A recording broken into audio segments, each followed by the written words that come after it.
Today I want to talk to you about Revelation 12. And in order to understand the end of the Bible, you need to have a good understanding of the spiritual warfare and the three transgressions that cause spiritual warfare and the different players that came out of it. In order to do that, I have edited a video of Dr. Michael Heiser talking about the three transgressions. First was Adam and Eve and the separation of God and man. The second one was when the angels transgressed in Genesis 6, which brought demons on the earth from the giants, the disembodied spirits of the giants, and you can find that story in Enoch. And the third one is on the accounts of what happened at Babel in Deuteronomy 32, 8 through 9. But we will break that down a little bit, but it really lays the foundations for what you're going to see in Revelation 17 and of the end of the Bible and why. And if you can really get a good understanding of this, this will cement the end times in your head because you'll understand the why and where you need to stand. So without further ado, let me show you Dr. Michael Heiser's video. When the Most High, and again, we know who that is, that's God. When the Most High divided up the nations, again, we know when that happened, that's Babel.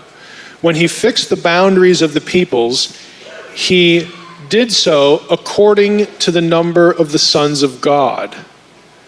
And then the next verse, verse 9 says, but Israel is Yahweh's portion, Jacob is his allotted inheritance. And if we read through Deuteronomy, you'd see a lot of this allotment language, that the nations other than Israel are allotted to other gods. And it was the Most High who did this. And you say, that just sounds kind of bizarre. Well, their worldview was that by the time we reach Babel, we've had something go wrong in Genesis 3, the Garden of Eden, and God had to judge sin. We've had the flood event. God had to judge the sin of mankind because, according to Genesis 6:5, all the imaginations of the thoughts of his heart was only evil continually. And now here we are on the other side. Noah's sons, they emerge, from the ark and they offer sacrifice. God repeats the original Edenic covenant to them. And it's going to be through Noah's sons that all the nations are going to ultimately derive from. But it's still one group of humanity. They still understand and acknowledge the true God. Haven't you ever wondered, well, how did we go from that to all these other pantheons? All these nations running around worshiping other gods. How do we get from right after the flood to all that chaotic mess? Because even Abraham's parents, his father, was called a worshiper of other gods. I mean, how does that happen? Well, the answer is that it happens at Babel. So instead of dispersing, being fruitful and multiplying, God repeating the Genesis command, the people say, no, we'd rather congregate in one place and build this tower so that we can make a name for ourselves. And there's a whole lot that we talked about yesterday that is associated with that, but the tower, a ziggurat, was part of a temple complex. You built one to make the deity come to you. Okay, it's an inversion, the exact opposite of what God wanted them to do. And so God says, here we are again. And as a judgment, God says, okay, here's what we're going to do. You don't want me to be your God, evidently. You want somebody else to be your God? Well, let's see how that works. And God disinherits humanity. He divides up the nations. He divides the languages. He scatters them through the whole earth. And he allots them to lesser divine beings, lesser members of his heavenly host. Now, what they were supposed to do was be placeholders. They were supposed to rule the nations with justice because God still loves humanity. He doesn't write them off eternally because what he's going to do is he's going to make a covenant with Abraham so that the nations will ultimately be brought back in and be blessed. But instead, what happens if we read Psalm 82 is that the gods of these nations become corrupt. They enslave their populations. They divide them, they fragment them, they make their lives miserable. And they turn the hearts of people to idolatry so that the people worship them instead. And that's actually where we get the other pantheons. Well, all of those nations then become tied to other gods. So the biblical worldview is this. From that moment on, God disinherits humanity, then he plucks one guy from one place, Abram. His wife can't have children, so she's perfect, because he's going to raise up a new family supernaturally, so that everyone who comes from that family will know the only reason I exist is because God actually did a miracle here. Come on. And then it's that family and Yahweh, their God, against the other nations and their gods. It's the whole history of the Old Testament extending from that one event, Babel. And it creates this cosmic geographical situation where all the other turf is under dominion of a rival, hostile, supernatural being. And we have spiritual warfare. This is where that term actually originates. It's the Old Testament roots of this idea. And it plays out in all sorts of interesting passages. There's more than one supernatural rebellion. There are several. And different characters, if you will, emerge from that. And this one at Babel is the third of three that are really significant, again, in the biblical worldview. And these aren't demons. Demons are something else. These are bigger players. These are what emerges out of Deuteronomy 32. Have you ever read the book of Daniel? And you run into Daniel 10, and it's the prince of Persia, the prince of Greece. But that actually comes from somewhere. It comes from Deuteronomy 32. It's singling out some of these entities, again, members of the heavenly host that God created, but they are in rebellion. Some of them rebel just like humans rebel against God. And it turns the world into a chaotic mess, which we're also familiar with. So, that passage is really important in Deuteronomy 32. And we talked about the Dead Sea Scrolls last time. This is one place where it really matters, because a lot of your English translations will say that the Most High divided the nations according to the number of the sons of Israel, or the children of Israel. That is a reading, that is a line in that text that's actually different in the Dead Sea Scrolls, the oldest Hebrew manuscript material we have. The Dead Sea Scrolls say sons of God. And this isn't the only place where the Dead Sea Scrolls again, reveal to us what the text originally said. So it's a really important passage, and if you understand this idea that the average Israelite is living in a world where, we have to be in Yahweh's land to be rightly related to him, because his land is sacred space. Everything around us is threatening, it's hostile, it's death, it's anti-Eden, it's everything that God doesn't want to be. And you may have sort of assumed that when Paul talks about principalities, rulers, authorities, powers, thrones, dominions, Paul uses all these terms. Why he doesn't just call them demons? Because they're not. Okay, Paul's vocabulary matters. All of those terms are terms, they have one thing in common. They are terms of geographical dominion. And that's not an accident. Paul is thinking, when he writes those words about those supernatural powers, he's thinking of Daniel 10. He's thinking of Deuteronomy 32. Because everywhere in the world that he goes, he's the apostle to the Gentile. He has to go to all these places. He knows what he's up against. He knows that there are supernatural powers that view the place he's going as their turf. It's their turf. And he has to talk to Gentiles who understand this as well. What I just described to you, you can find in Plato. You can find in Greco-Roman, texts, Homer, all these places, that we worship the gods we do because they're allotted to us. And we have to remain loyal to them, or else we're in big trouble. So Paul goes into a city and says, look, I understand your worldview. I understand this. In fact, we have the same worldview that yes, the Most High God, Yahweh of Israel, set up this situation as a judgment, as a punishment, because humanity was disloyal. But he also, right after doing that, made a covenant with this one guy, Abraham, and said, through your seed, which you really can't have because your wife's too old, I'm going to enable you to have a child, and that child's going to grow into a nation, and one person with that lineage from that nation is going to come one day and be the Messiah.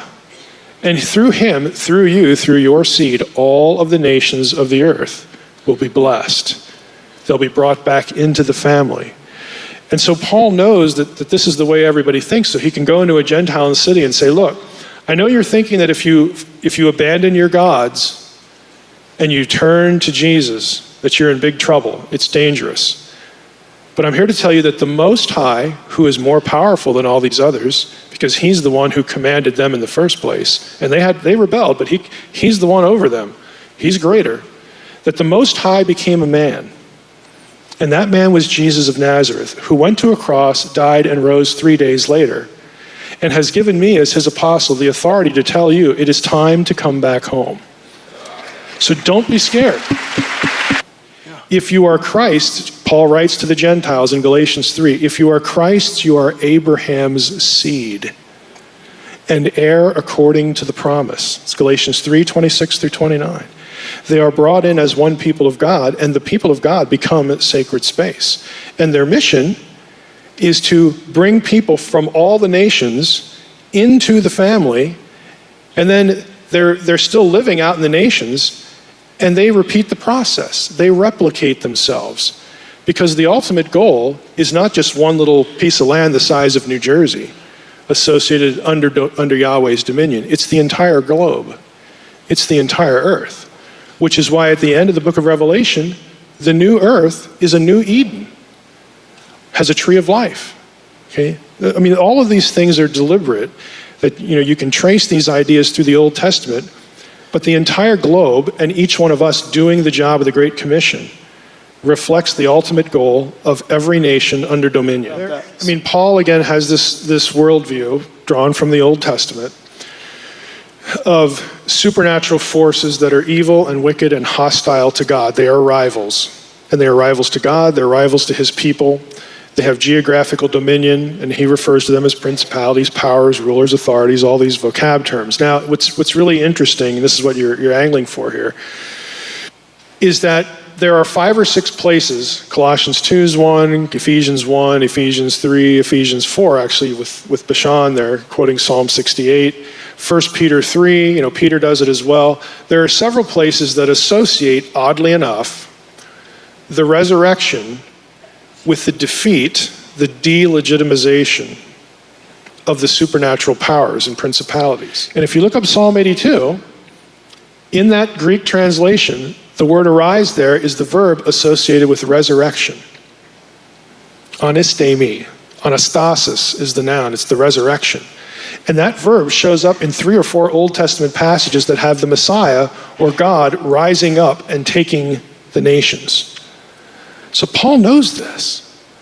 So in his mind, the resurrection of Jesus was the key event to nullifying the powers, the authority of the rulers and principalities, and bringing the Gentile back into the family. So the sin at Babel caused God to judge humanity and disinherit the nations and put them under principalities who had geographical dominion over territories, who would lead men astray and become rivals to God. And in Psalms 82, you see that those entities are judged, the sons of God, in small g, which created turf wars, especially over God's portion. Now in the book of Jubilees, and I know it's not a canonized book, 17 verse 32, it says, "But over Israel he did not appoint any angel or spirit, for he alone is their ruler, and he will preserve them and require them at his hand of his angels, and his spirits, and at the hand of all other powers, in order that he may preserve them and bless them, that they may be his, and he may be theirs from henceforth forever." So God had a plan to create a nation through Abraham who would have a descendant that would restore the nations back to him. They weren't going to be disinherited forever. Through Abraham, the nations would have a way to be brought back to God. The Jewish nation would have a promise of the covenant, the promise of Yahweh's land and territory. Remember in Genesis 15, that was from the Wadi of Egypt to the great river Euphrates. And the outward expression of receiving that covenant is through circumcision. We have baptism to show our hearts are circumcised and we've accepted Jesus Christ and the old is buried. However, the Jews show that they believe in the covenant over the land by being circumcised. Now, in Ephesians 2, 12 through 13, it says this, "Remember that at the time you," meaning Gentiles, "were separate from Christ, excluded from citizenship in Israel, and foreigners to the covenant of the promise, without hope and without God in the world. But in Christ Jesus, you who once were far away have been brought near by the blood of Christ." So I want you to really think about this, because what do we hear nowadays? We hear a lot of people saying, well, God's done with Israel. Well, he's disinherited them. He's divorced them. It's us now. We're the important ones. Except for the fact is, You were disinherited before Israel ever was. And if God had a plan to bring you back into the fold, trust me, he has a plan to bring Israel, because he used Israel to bring you back. And that's what really the end times is about. It's not about us Christians, because in the end, when God said it is finished on the cross, it is finished. Everything that we need to come to the Father has been provided through the Son. It's just that the Jews have rejected the Son. But there's going to be a challenge over territory, over Israel, turf wars between principalities who want to break the covenant in Genesis 15. And if we can actually really realize that that's what this battle is about, then we'll know what side to stand on. And it's the side of Israel in the covenant, because when they see the one that they have pierced, all of Israel becomes saved. And that is when you get the new man, is when Jew and Gentile, both seeds of Abraham now, through Abraham's faithfulness. And we as Christians need to respect what Israel has done for us.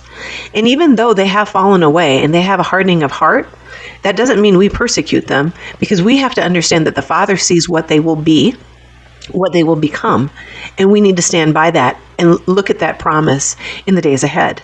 So with that knowledge behind us, let's now look at Revelation 12.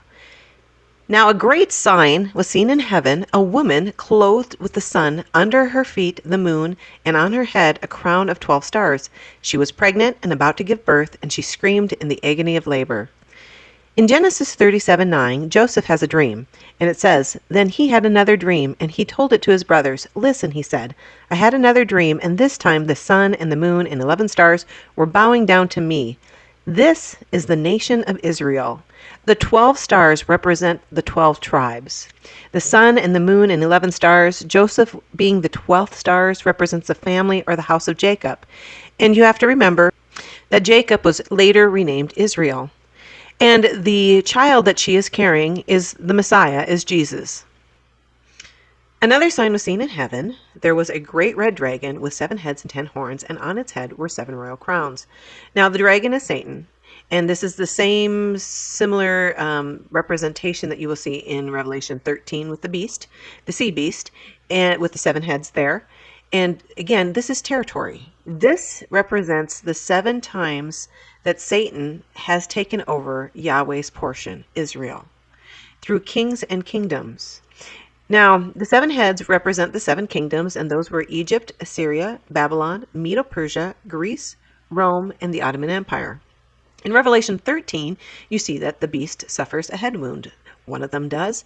That was the abolishment of the caliphate in 1923, but that head wound is about to heal. Now, most prophecy experts and scholars will say that the sea beast is the Antichrist, and he gets shot in the head and he comes back to life.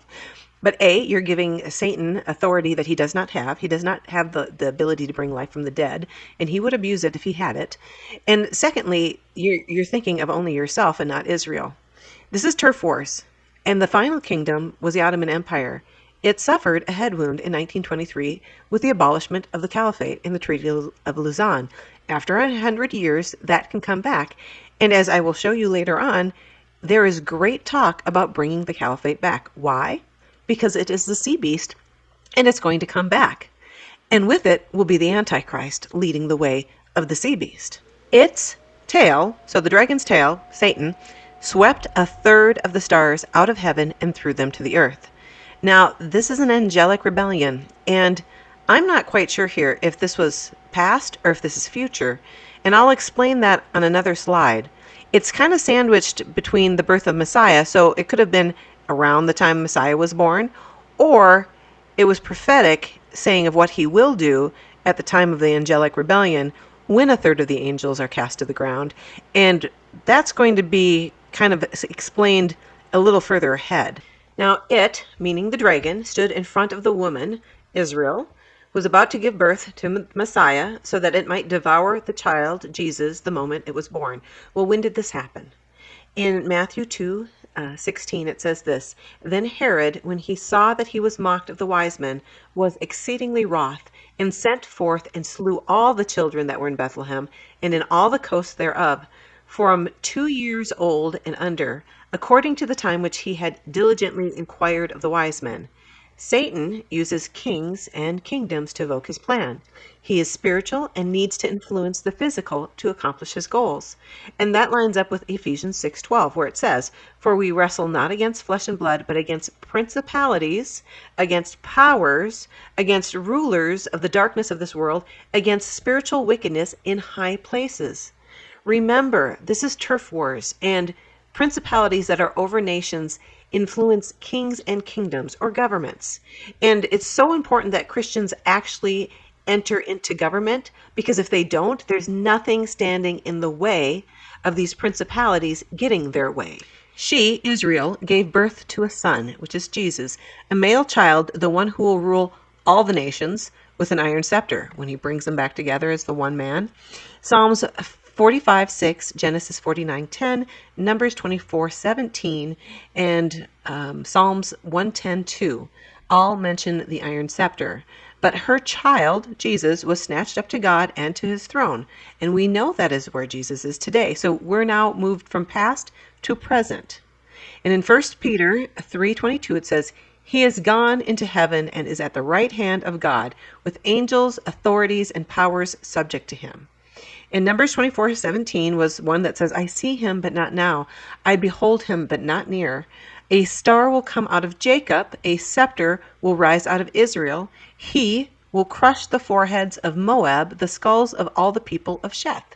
Why is he going into Moab? Well, if you want to know why, watch Mystery Babylon on my Joan of Arc channel, and you will get 45 minutes of why Jesus goes into Moab and Edom in certain territories, and not a single verse talks about Russia or Rome. And no offense, but Russia and Rome has nothing to do with the book of Genesis. So we have to treat the Bible as one story and go back and understand it. And you don't understand it if you don't understand the principalities or the turf wars. This next verse is going into the future.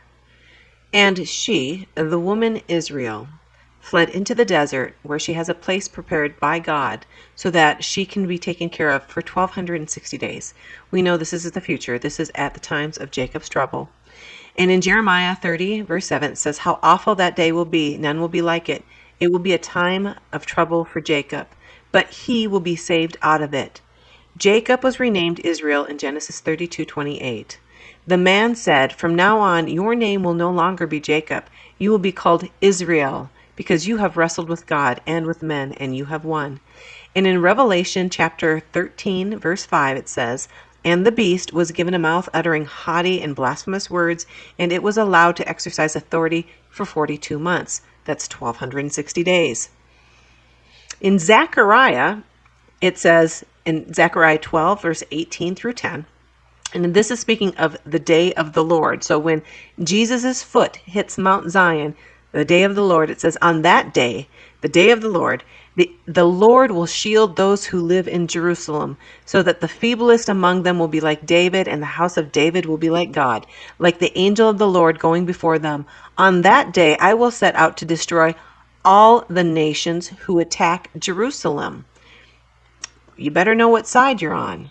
"And I will pour out on the house of David and the inhabitants of Jerusalem a spirit of grace and supplication. They will look on me, the one they have pierced, and they will mourn for him as one mourns for an only child, and grieve bitterly for him as one grieves for a firstborn son." So let me just say this. Israel is going to be saved. The nation that brought forth Messiah to bring Jesus to the Gentiles because they rejected him, in the end, this is a culmination of Jesus pouring out grace and mercy to the house of Israel and bringing them back to him so that they can walk in the destiny that they have, having the land of Israel. And if you look at the land of Israel, when the Jews are out of it, it dies. It gets desolate. But when the Jews are back in the land, it thrives. Why? Because that territory was made for them. God promised it to them. We're grafted into that. So it's so important to really understand that concept. Now, we've looked at past, present, and future all in chapter 12 of Revelation. Now I'm going to take a pause, and I want us to go back to the very beginning in Genesis 3:15 with the next slide. We just went over the very beginning, or the first part of Revelation 12, where clearly the woman here is the nation of Israel. Now, if you look at Genesis 3:15, we always look at this passage in the context of what had just happened before it. In this context, Eve had just caused Adam to sin. Both were tempted, and they had the fall.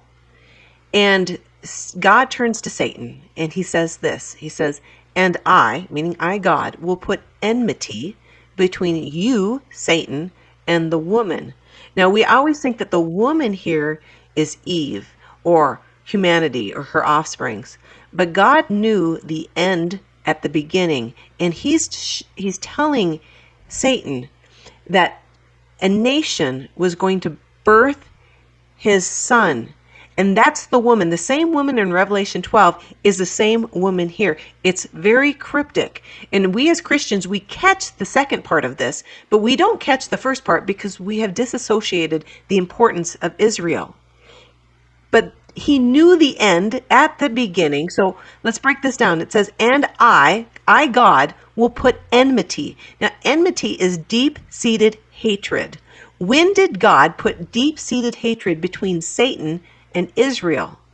I believe it is when he made covenant with Israel in Genesis 15. And it says, "Between you and the woman, and between your offspring and her offspring." All throughout the Bible is the account of the enmity between Satan and Israel. That's what we read again and again. Israel had a blessing, and if they stayed true, God was always going to protect her, but they didn't. They fell away again and again. Every time they fell away, it gave Satan a foothold to taking Yahweh's land, his portion. That's why the 7 heads are 7 mountains or 7 kingdoms in Revelation. It's where Satan took those from the Jews. However, God always saved a remnant, because when he made covenant in Genesis 15, he laid his life down for Israel. Now, if you were a principality who went rogue and doesn't want to be judged, wouldn't you want to try to break the covenant? Of course you would. And that's exactly where God put enmity between Satan and Israel. And it says between your offspring. Now, who's Satan's offspring? Satan's offspring is those that do his will. So those who would take the land from Israel or kill the Jews, those are Satan's offspring. And her offspring. Her offspring was the Jews all the way up until Jesus. And then when Jesus bled on the cross, he provided a way for the Gentiles to be his offspring through the seed of Abraham. So now we're heirs to that covenant. And will crush your head. So he goes, he, a specific offspring, which now is Jesus, the Messiah, will crush your head, Satan, and you will strike his heel. When did that happen? That happened on the cross. And so this whole area here is cryptic, but we don't catch the importance of Israel, that Israel is the woman that would bring forth the seed, and is the same woman that he's stating in Revelation.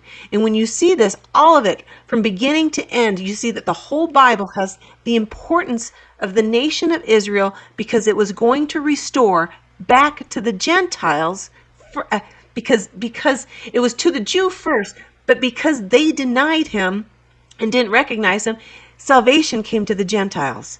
And we should be thankful for that, not persecuting Jews because they're not godly enough. Hello? So I just want you to see, this is perspective. The whole Bible talks about Jesus rising up a deliverer to save Israel. And in the end times, he's going to do it again. After this, the word of the Lord came to Abram in a vision. "Do not be afraid, Abram. I am your shield, your great reward." But Abram said, "Sovereign Lord, what can you give me, since I remain childless, and the one who will inherit my estate is Eliezer of Damascus?" And Abram said, "You have given me no children, so a servant in my household will be my heir." Then the word of the Lord came to him, "This man will not be your heir, but a son, who is your own flesh and blood, will be your heir." He took him outside and said, "Look up at the sky and count the stars, if indeed you can count them." Then he said to him, "So shall your offspring be." Abram believed the Lord, and he credited it to him as righteousness. He said to him, I am the Lord who brought you out of Ur of the Chaldeans to give you this land and take possession of it. Abram said, Sovereign Lord, how can I know that I will gain possession of it? So the Lord said to him, Bring me a heifer, a goat, and a ram, each 3 years old, along with a dove and a pigeon. Abram brought all these to him, cut them into two, and arranged the halves opposite of each other. The birds, however, he did not cut in half. Then birds of prey came down to the carcass, but Abram drove them away. As the sun was setting, Abram fell into a deep sleep. This is important. And a thick and dreadful darkness came over him. Then the Lord said to him, Know for certain that for 400 years your descendants will be strangers in a country not their own, and they will be enslaved and mistreated there. But I will punish the nation that will serve as slaves, and afterwards they will come out with great possessions. You, however, will go to your ancestors in peace and be buried at a good old age. In the 4th generation your descendants will come back here, for the sin of the Amorites has not yet reached its full measure. When the sun had set and darkness had fallen, a smoking fire pot with a blazing torch appeared and passed between the pieces. On that day the Lord made a covenant with Abram and said, To your descendants I give this land, from the Wadi of Egypt to the great river Euphrates. Okay, that was a recap of the Genesis 15 covenant, the Abrahamic covenant. And when God made covenant to Israel, it was a blood covenant. He slaughtered the animals and he put them on either side and he walked through it. He caused Abraham to fall into a deep sleep, meaning that this covenant is not contingent on the faithfulness of Abraham, but only the faithfulness of God. There is nothing Abraham can do to break this covenant. This is their land. This is Yahweh's portion. And it's an everlasting covenant. It has not yet been fulfilled. And principalities and rulers of this world, they saw an opportunity as God laid his life down to promise to give this land to Israel. And so this has been the most heated territory ever. And that's what we see throughout the whole Bible. But I want you to realize that this picture here is, when you look at the Israeli soldier, that on their sleeve is the promise of the Abrahamic covenant. That's from the Wadi of Egypt to the great river Euphrates. And I've seen Christians, quote, who chastise them that they're colonialists, that they're going to steal all this land. All they do is want what God has promised them. And we need to support that. Yes, we don't need to support brutality. War is horrible. But you have to understand, all the principalities are going, all nations are going to come against Israel in the last days to take this land. You need to be on the side of Israel because God is on the side of Israel. And he will save a remnant because his life is tied to this covenant. We're going to return to the Revelation 12 passage. And right before where we're continuing, the slide before this was the woman who was sheltered for 1,260 days. So this was the time of Jacob's troubles. There's 7 years in the tribulation. And halfway through, we know that the Antichrist invades Israel and is successful. And the woman, or Israel, there's a remnant that is protected. Do you think that it could be possible that the world is being primed to accept the casting of 1/3 of the angels to earth with an alien deception? Will we see them, be able to talk to them? Is the foundation being laid now for us to accept them as good when they're not? Next, there was a battle in heaven. Michael and his angels fought against the dragon, and the dragon and his angels fought back. But it was not strong enough to win, so that there was no longer any place for them in heaven. The great dragon was thrown out, the ancient serpent, also known as the devil and Satan, the adversary, the deceiver of the whole world. He was hurled down to the earth, and his angels were hurled down with him. Now, this is where it gets confusing, because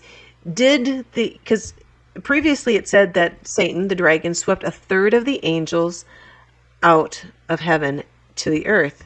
And here we see is the rebellion. And if it was in the timeline, it says next, after Israel's invaded. So is that what it means? It's next. Is that when there's an angelic rebellion and 1/3 of the angels are swept down to the earth? Or did the angelic rebellion happen before? But we know that there's warfare here because it says, next there was a battle in heaven. Michael and his angels fought against the dragon, Satan, and the dragon and his angels fought back. Third, is this when a third of the angels get swept out? Or did it happen before and they still had access to war in the heavenlies, and now that access is just stopped? So I want you to think about that, because the next slide that I'm going to show you is interesting. As I have said before, the reason why I got into studying prophecy so much is because the Lord led me to study Islam and Islamic prophecy. And I'm going to show you next a video.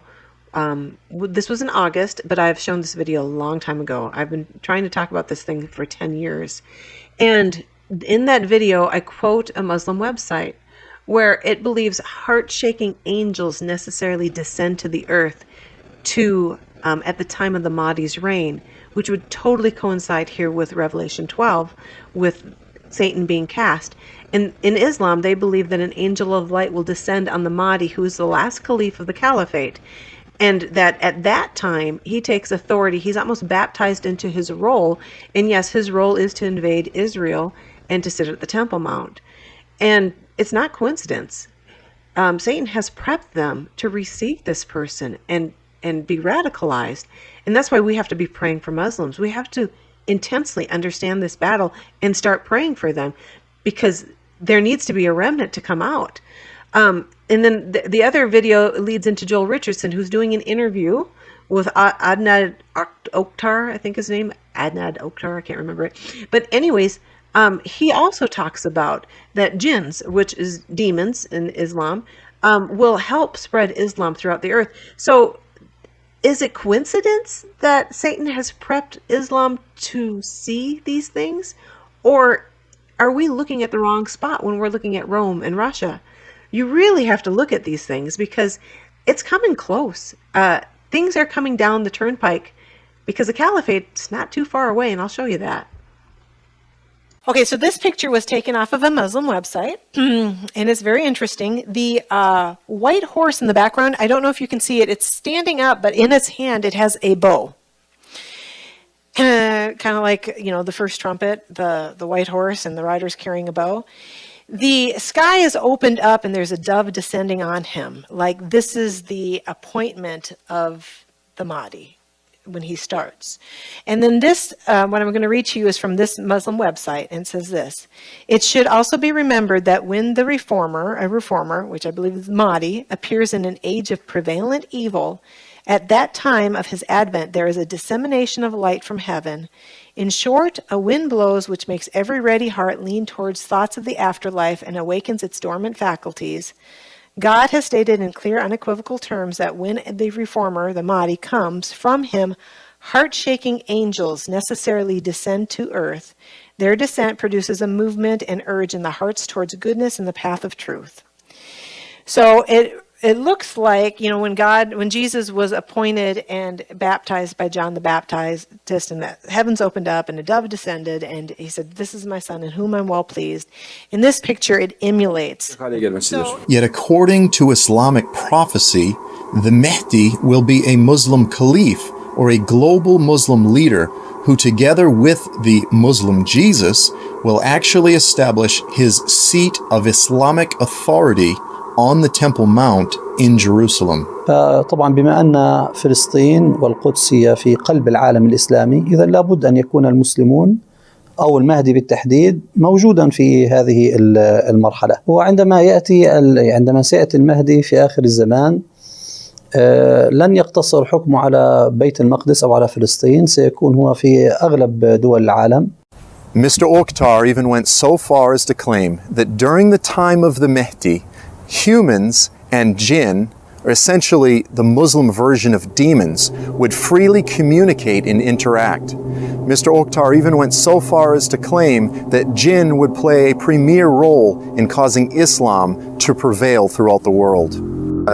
You mentioned that during the time of the Mahdi, that the jinn would freely interact with humans and that they would be able to freely communicate. Could you explain that in a little bit more detail? Evet, Hazreti Süleyman gibi olacaktır Hazreti Mehdi'de. Aynı şekilde cinlerle bağlantısı olacaktır.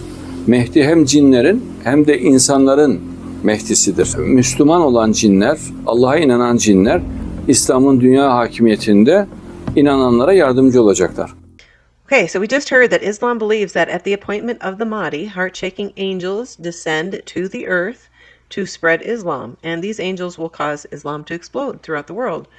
So why has Satan prepared the Muslim world ahead of time for this to happen? Do you see a correlation there? Now, in 2 Thessalonians 2, 1 through 12, it says this. Now, concerning the coming of our Lord Jesus Christ and our being gathered together to him, we ask you, brothers, not to be quickly shaken in mind or alarmed, either by a spirit or a spoken word, or a letter seeming to be from us, to the effect that the day of the Lord has come. So here he's addressing that the day of the Lord has not come back at the time after Jesus was here. It says, let no one deceive you in any way, for that day will not come unless the rebellion comes first. What rebellion? Was that the angelic rebellion? Is that what he's talking about? What we just covered there, where a third of the angels are swept down to the earth? Is that what he's talking about? And the man of lawlessness is revealed, the son of destruction. Well, that would be the same time, right? Because let's just mentally think this through. If Satan and his angels rebel at that time, there's war that's broken out in the heavenlies, and they are cut off from heaven, sent to the earth, and Islam is expecting that an angel of light is going to descend on their Mahdi figure, and that demons or fallen angels or heart-shaking angels will spread Islam at that time. And so he's saying the rebellion in heaven comes first, and then the man of lawlessness is revealed, the son of destruction, who opposes and exalts himself against every so-called God or object of worship, so that he takes his seat in the temple of God? Is that what they're talking here? Proclaiming himself to be God. Verse 5 says, do you not remember that when I was still with you, I told you these things? And you know what is restraining him, so that he may be revealed in his time. So we've always been told that the Holy Spirit is what's restraining. But I think it's the Archangel Michael that's restraining. That is restraining him from taking seat of authority or proclaiming himself. Because it looks like there's a rebellion in heaven, and then Satan is cast down, and Michael is restraining him from what? From Jerusalem, from entering in there, from taking the seat at the Temple Mount. But he is removed at that time. It says, and you know what is restraining him, so that he may be revealed in his time. We also know that Michael was the restrainer in Daniel. It says, but the prince of the Persian kingdom resisted me 21 days. Then Michael, one of the chief princes, came to help me, because I was detained there with the king of Persia. So there's 6 reasons why it might be Michael that's the restrainer. Contemporary Jewish literatures during Paul time viewed the characteristics of Michael having eschatological preeminence as the chief opponent of Satan and restrainer of God's people. There's a whole bunch of different things here, but the thing that, it says in Revelation 12, 7 through 17, it supports viewing Michael as the restrainer because it links the cessation of Michael's war against the dragon with the unprecedented persecution of God's people, which is consistent with 2 Thessalonians 2, 6 through 7. So the restrainer, Michael, who protects Israel, if you see Israel as having the importance here, he is taken out of the way so the Antichrist can take the seat of authority and invade Israel. Well, that's going to throw a bunch of kinks in our philosophy as Christians, because we've been told that the Holy Spirit is the restrainer and that it's restraining, and then when we have a pre-trib rapture, then Satan can be unbound. But we're not looking at what the focus is. The focus is on Jerusalem. Michael restrains Satan until the rebellion happens. He's cut off from warring in heaven anymore. And he is allowed to invade and sit at the Temple Mount. And the woman then is protected. So you see how this all flows? Well, that could be a problem for us, because that means we'd be here for the tribulation. Are you prepared? I think you better start getting prepared, because I wouldn't bet the whole farm that we're going to be pre-raptured before this stuff happens. In fact, to me, it doesn't make any sense. More on that point of us being the restrainer. It says in 2 Timothy 3, it says, "Moreover, understand this, in the last days will come trying times. People will be self-loving, money-loving, proud, arrogant, insulting, disobedient to parents, ungrateful, unholy, heartless, unappeasable, slanderous, uncontrolled, brutal, hateful of good, traitorous, headstrong, swollen with conceit, loving pleasure rather than God, as they retain the outer form of religion, but deny its power." If we're in the end times, and if we're denying God's power, how can we be the restrainer? What are we restraining?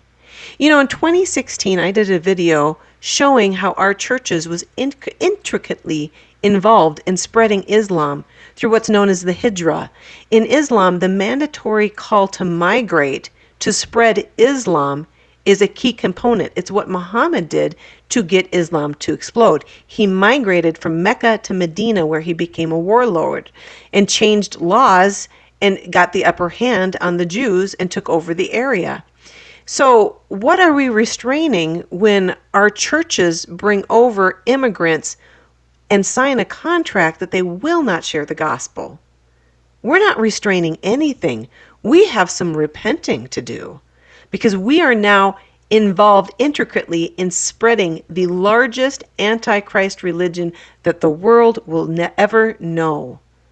So I don't tell you this to burst bubbles. I tell you this so you can prepare, because I hope I'm wrong. But at the end of the day, if I'm right, I have warned you, and that's what I'm supposed to do. Okay, enough about harping on that one. Revelation 12, verse 10 says, "Then I heard a loud voice in heaven saying, 'Now have come God's victory, power, and kingship, and the authority of his Messiah, because the accuser of our brothers, who accuses them day and night before God, has been thrown out.'" And Revelations 9:1 also confirms this. It says this, "The fifth angel sounded his shofar, and I saw a star that had fallen out of heaven onto the earth, and he was given the key to the shaft leading down to the abyss. He opened the shaft of the abyss, and there went up smoke from the shaft like the smoke of a huge furnace. The sun was darkened, and the sky too, by the smoke from the shaft. Then out of the smoke onto the earth came locusts, and they were given power like the power of scorpions have on earth. They were instructed not to harm the grass on the earth, any green plant or any tree, but only the people who did not have the seal of God on their foreheads. The locusts were not allowed to kill them, only to inflict pain on them for 5 months, and the pain they caused was like the pain of a scorpion sting. In those days, people will seek death but will not find it. They will long to die, but death will elude them. They defeated him because of the Lamb's blood and because of the message of their witness. Even when facing death, they did not cling to life. Therefore rejoice, heaven, and you who live there. But woe to you, land and sea, for the adversary has come down to you, and he is very angry, because he knows that his time is short. Satan knows when he's cast down to earth that he has a very short period of time to try to do what he needs to do to try to break that covenant. And all hell will break loose during that time. And if we're still here, which I believe we will be, and that we have to be prepared to face the Antichrist, and he's not coming out of the New World Order. I'm not saying that there's not a New World Order. It's obviously that there is one. But I do believe that New World Order is the land beast. It makes up the mark, and it will promote the false prophet. It's more than just the false prophet. It's the system behind the false prophet. So if we are here, which I believe that we are, we need to be prepared mentally for this. Mentally, you need to wrap your head around persecution. If the Jews have been persecuted, and if our Father has been persecuted, no slave is above his master. If they persecuted Jesus, they'll persecute you. And you need to start getting prepared for that. Revelation 12, verse 13. When the dragon, Satan, saw that he had been hurled down to the earth, he went in pursuit of the woman who had given birth to the male child. But the woman was given 2 wings of the great eagle, so that she could fly to her place in the desert, where she is taken care of for a season and 2 seasons and a half a season, away from the serpent's reach. This is the 1260 days. God protects a remnant in Israel because his life force is tied to that. The serpent spewed water like a river out of its mouth after the woman, Israel, in order to sweep her away in the flood, but the land came to her rescue. It opened its mouth and swallowed up the river which the dragon had spewed out of its mouth. Now, I want to bring this point out to you because of what I see in Islam.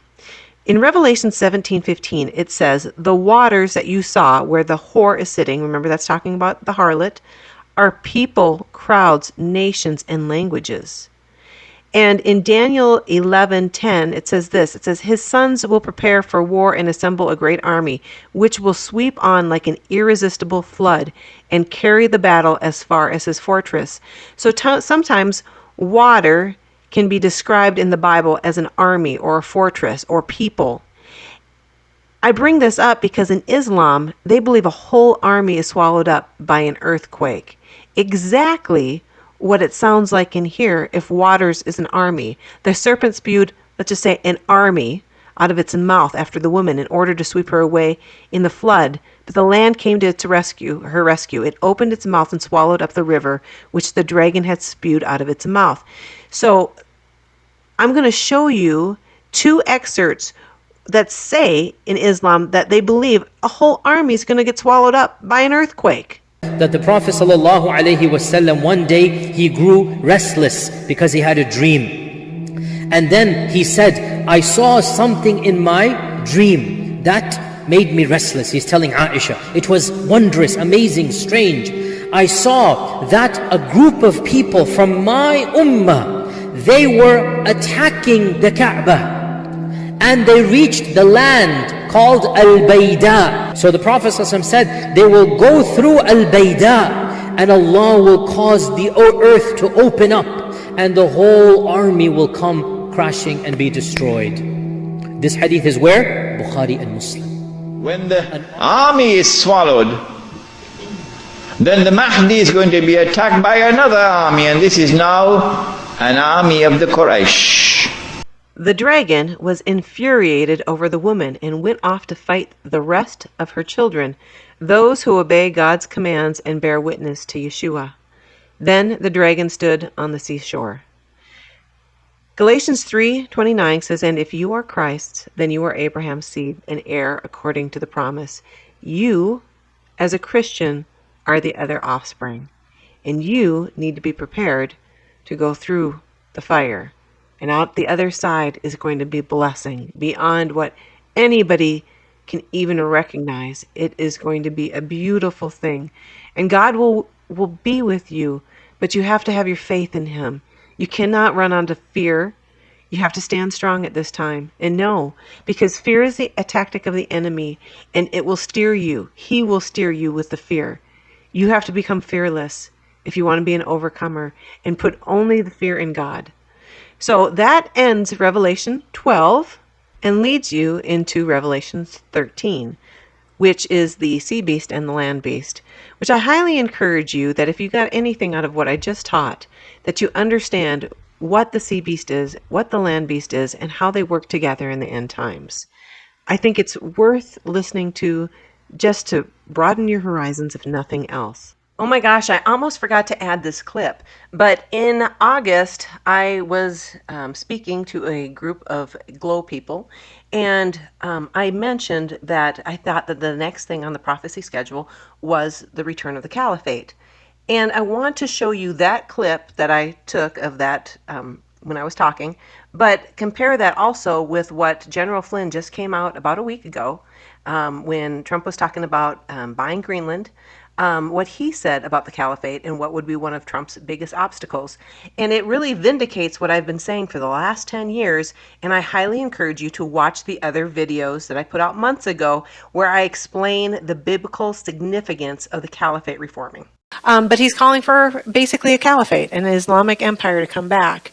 And we're seeing more and more of that, and now that the Treaty of Lausanne has expired, it actually can come back. So I know a lot of people on the prophecy template says, oh, it's the rapture next. And I think you need to keep your eyes on the return of the caliphate coming back. And if I'm wrong, I'm wrong. I am more than happy to be wrong on this. But I think that's where you need to be looking. The biggest things prophetically that's just happened, it's like an earthquake in prophecy, is the fall of Syria, Assad being ousted. He's gone to Russia. Who do you think benefits the most from the fall of Syria, which is predicted in the Bible? But who benefits from this? I think the darkness benefits the most. I think strategically, what we're going to see is we're going to see a consolidation of components of the caliphate and a reemergence of the sort of Ottoman Empire 2.0. And I'm very concerned about that. The one thing that we have to keep in mind is that darkness prevails when good people do nothing, right? Is whatever the old quote about that is, right? And I'm paraphrasing that quote a bit. And so we have to be very conscious that there is talk of, and there's an effort to recreate and resurrect the Ottoman Empire and the Caliphate, and the people that took over Syria. This is not just about Syria. This is about the consolidation of power from West Africa all the way over to Indonesia and parts of the Philippines. So this is a large empire of a loosely coordinated, loosely networked group of some cases nations, other cases just groups, and it includes very, very dangerous elements. And like I said, it's the power of darkness is what will benefit unless we decide as a body of nations to do something about it. Now, what to do about it? That remains to be seen, and that's going to be one of the big challenges that President Trump is going to face. In a way, the United States is inadvertently pushing the whole world into Armageddon, because whichever way we go, like if we weaken Iran, we're strengthening Turkey. And if I can translate for the audience what General Flynn says, it's empowering Turkey. And Turkey has aspirations all over the Middle East, Africa, Asia. They're expanding in a way that I think is under the radar because we think that their economy is bad and all that. But they are the threat. And in fact, Benjamin Netanyahu said that there's a threat that Israel and Turkey might be at war soon.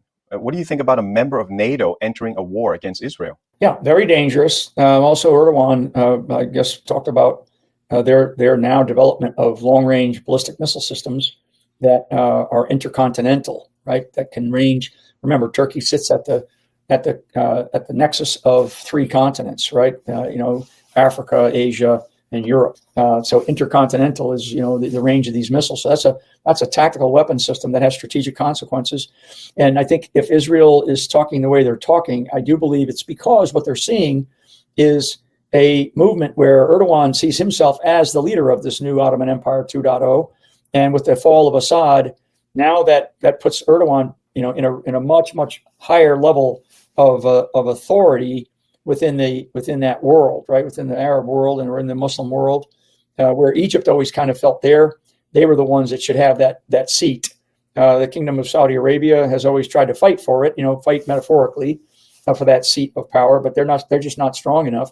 Egypt has the historic over 4,000 years of history for sure. And Erdogan, of course, the seat of the Ottoman Empire was Turkey before. So, we see what's happening in Europe, throughout Europe with Muslims. We see what's happening here in the United States with the Muslim community.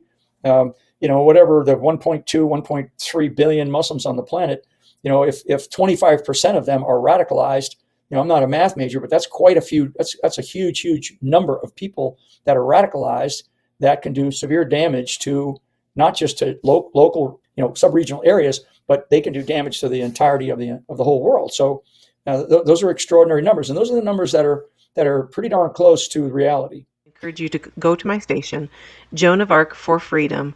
On Rumble is where you're going to get the most videos, and on YouTube is where you're going to get at least these 3 videos. But these 3 videos will explain why it's important to study Islam, how Islam perceives the end time, who is Mystery Babylon, and it's worth getting some knowledge base. Listen, if I'm wrong, I would be more than happy to be wrong. But if I'm right, then I've done my job and I've warned you. And that is the most important thing to me. I get nothing, trust me, nothing but persecution for bringing this message. I get nothing out of it, except for knowing that I've done what the Lord has asked me to do. And that's important to me. So please, take the time. Don't be fearful. Get knowledgeable, and then study these things for yourself, because it's so important. So just wanted to say that before I recap. God knew the end at the beginning, and that is why he told Satan that he, God, would put enmity between Satan and Israel. And God does that when he makes an everlasting covenant with Israel in Genesis 15. Abraham is put to sleep. All throughout the Bible, Satan would try to break the line, corrupt the seed, kill the Jews, or take the land. When God made covenant with Israel, he pledged his life to Abraham. The principalities and rulers that were disobedient to God knew that they had a chance to win, and they now had a focus.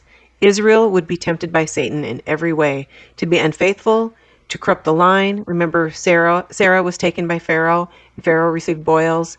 Dinah was raped, and the clan wanted to intermarry with Israel, and that clan was wiped out. There was Esther, there was Samson.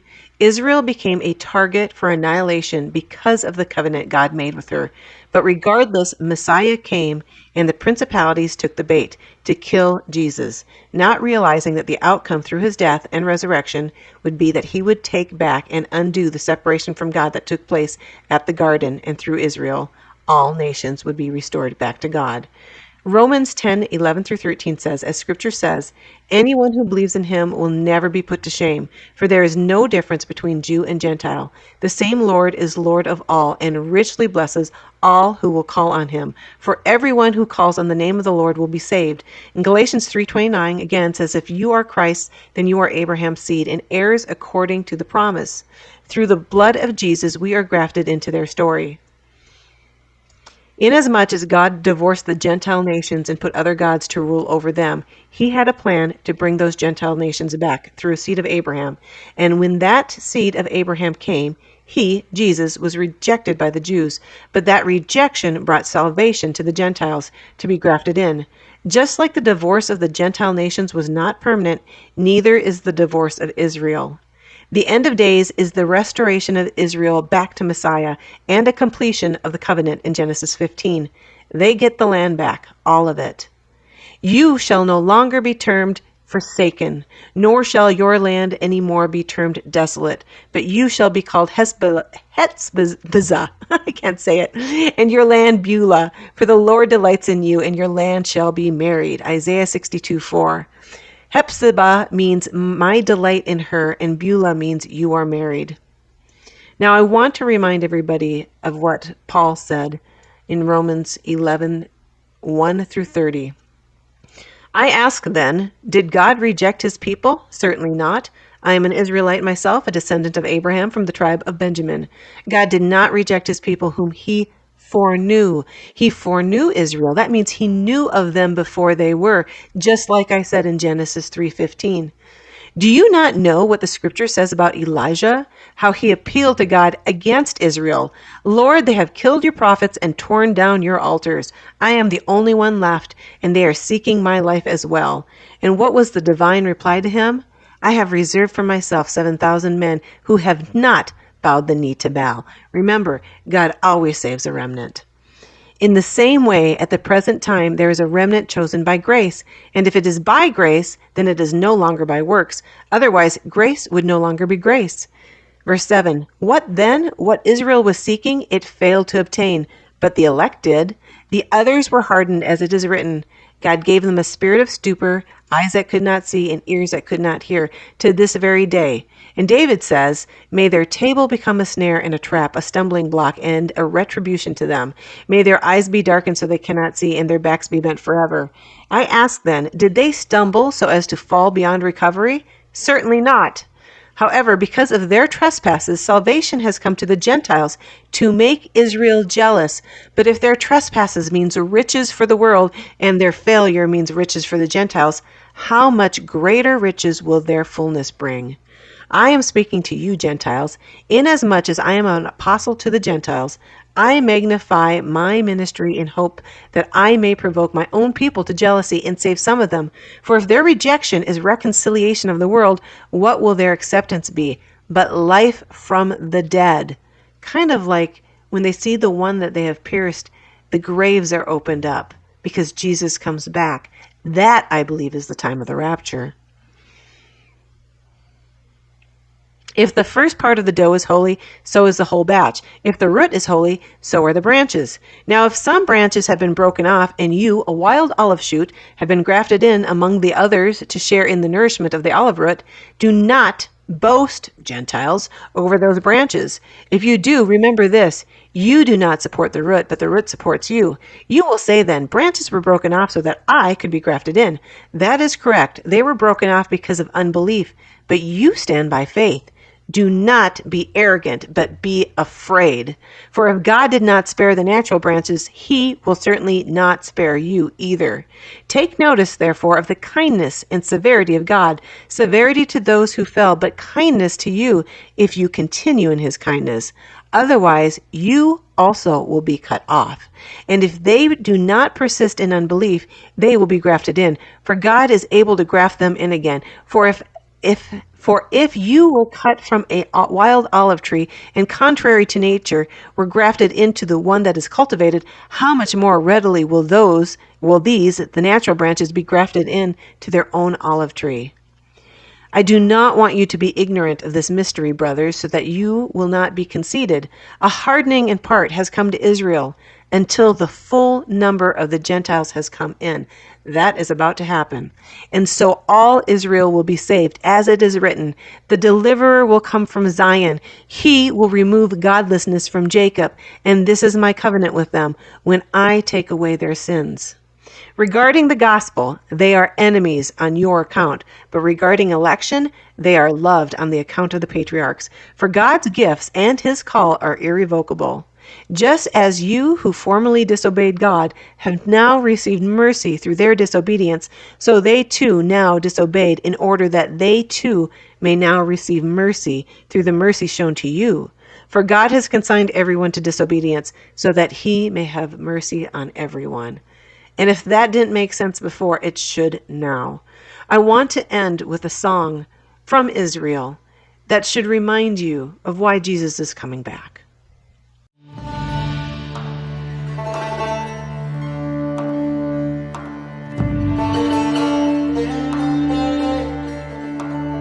O come, Emmanuel,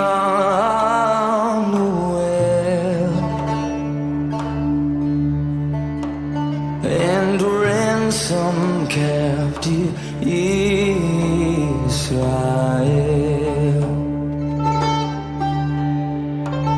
that mourns in lonely exile here until the Son of God appear. Rejoice, rejoice, Emmanuel shall come to thee, O Israel.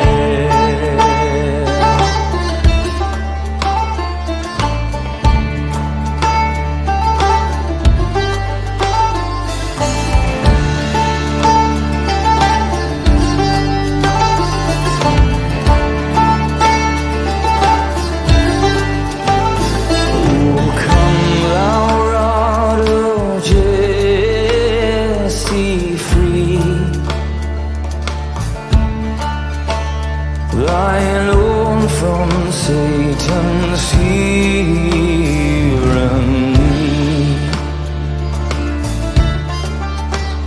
from depths of hell thy people save,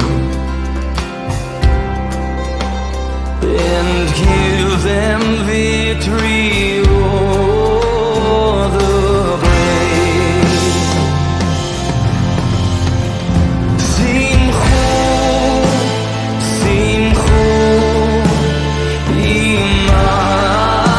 Emmanuel, Yahweh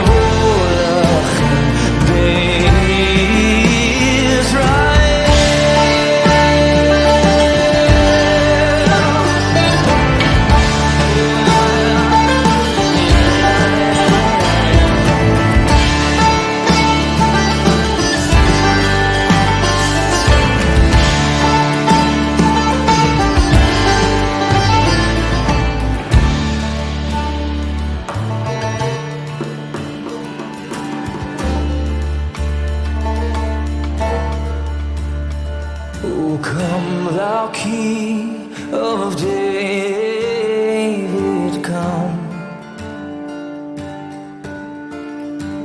and open wide our heavenly home. Make safe the way that leads on high, and close the